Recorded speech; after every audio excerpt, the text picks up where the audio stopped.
So it's Friday afternoon, and the typical greeting is Shabbat Shalom, which literally means Shabbat of peace.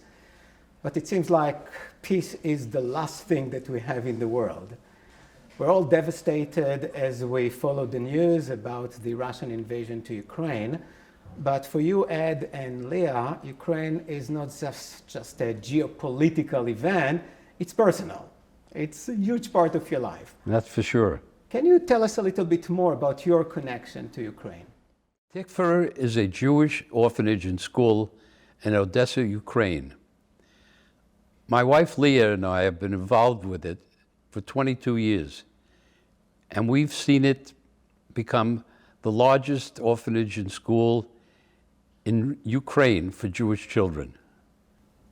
When I was there several years ago, I expected to see an orphanage and a school, but there were many other people. There were older people, there were Holocaust survivors. It seems like the synagogue and some of these buildings there take care of many more Jewish people other than the kids. As an unintended consequence of what we've done with the children, we have reawakened the Jewish community in Odessa and stimulated the elderly to come in, and we bring food to about 400 seniors. We got the synagogue back from the Ukrainian community who had taken it over many years ago. And through donors, both in the US and England, we were able to come back and build a beautiful synagogue. It's called the Choral Synagogue. So what's happening there? So you get information that none of us can get just by watching TV and reading the papers. You're in constant contact with people on the ground.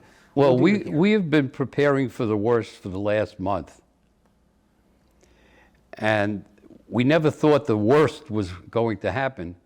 But in fact, it's more than what we thought the worst was. If Russia takes over, we don't know how the Jews will be treated. If they don't take over, we don't know how the Jews are going to be treated. It's within the last 24 hours, we've moved about 400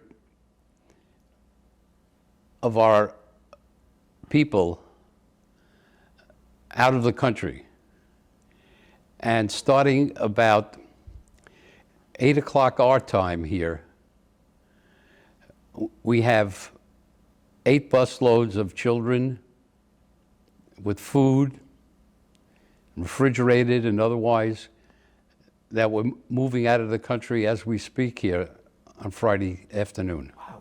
What are the ages of the people who move? The children range from toddlers, what we call toddlers, up to university age that are part of our program, which, as you know, is a orphanage and school. I know. And our orphanage and school serves approximately 960 children, wow, from babies up through university students. How did you deal with all the logistics? I mean, moving hundreds of kids is not an easy thing. We've been planning this really for weeks. And we've accumulated food in warehouses. We've hired outside consulting firms.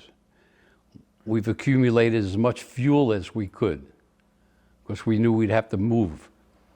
We had to contract buses and refrigerated trucks to carry food, and arrange for facilities at another place that I can't talk about at this point until everybody's arrived. So you were hoping for the best, but preparing for the worst, and unfortunately, the worst, or close to the worst, is happening. It's really much worse than we anticipated. We never thought that he would move so fast into the big cities, all of them. We thought he'd move in from the northeastern part of the country and maybe be satisfied there. And if worse, that he might move to Kiev. But he hit every major city in the first 24 hours. And then he lied again that he wasn't going to hit civilian places, and today he's hitting civilian targets. Did any of the bombs land near near Tikva and where There was an people are? explosion about a half a mile away from the shul. That's a short distance. Yes. Putin has moved so fast and throughout the whole country that nobody's able to move on the major highways and get in or out. There's roads stopped up trying to get out of Kiev. People are sitting until their gas runs out, waiting to get out of the country. Over 100,000 Ukrainians have left the country already. We're now leaving the synagogue. We evacuated the community. I hope we'll be back very shortly. Pray for us that we should be safe and we should be able to keep everyone else safe as well. I'm sure we made the right decision with all the information which we had this morning. We should have tzlacha. So you have a logistical plan that you have started already. You said a month ago when things started to seem bad. Nobody, I think, expected it to be as bad as it is, but you have been preparing, and now you need the means to pay for it. It's a tremendous problem for us now, but we're hoping that people will see the problem. I read a lot in the Israeli papers that there are plans in Israel to help some of the Jewish people in Ukraine. Did you get any help, or were you in touch with the government of Israel? In the last 12 hours, we have been in touch with one of the ministries. I'm really cautious not to mention names or organizations.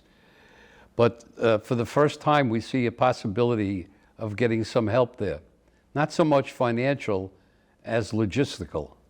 How many people are you hoping to be able to mobilize from Odessa to safer places? It's going to be close to between 800 and 1,000 people. Wow, so to find buses and food and accommodations. We're talking about staff as well. We have Israeli teachers. We have Israeli families that live in the orphanage to establish a Jewish lifestyle for the kids. So it is very complex. And you don't even know for how long you need to take care of them. That's outside. another problem. We've only bought so much food and so many trucks, and people left their homes. They were only allowed to take so much with them. And unfortunately, some of what we're doing gives us terrible reminders of 70 years ago. Yes, many people use the expression that history does not necessarily repeat itself, but it rhymes. And it's impossible not to think about 70 and 80 years ago. But there's one difference, at least in Odessa. There are Jews who help the Jews there to do something. We're not just sitting and waiting for the wars. Well, now we need the Jews here to help the Jews there. How can the Jews here help?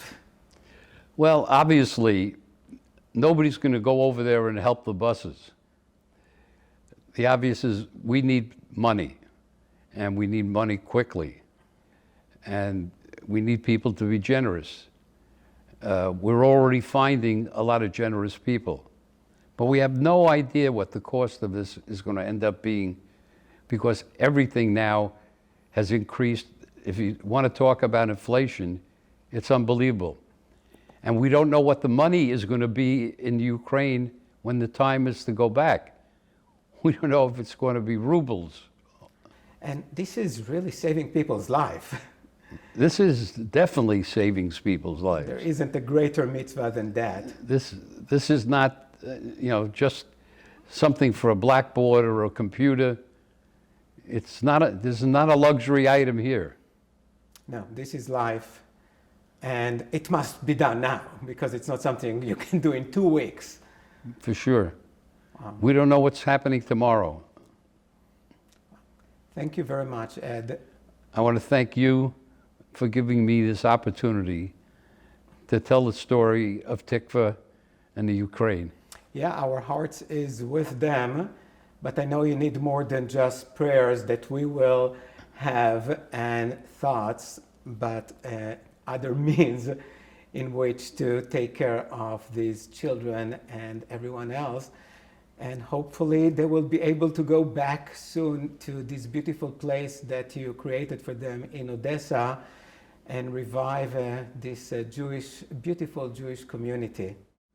We need you to help us to help these children who we've adopted as our own.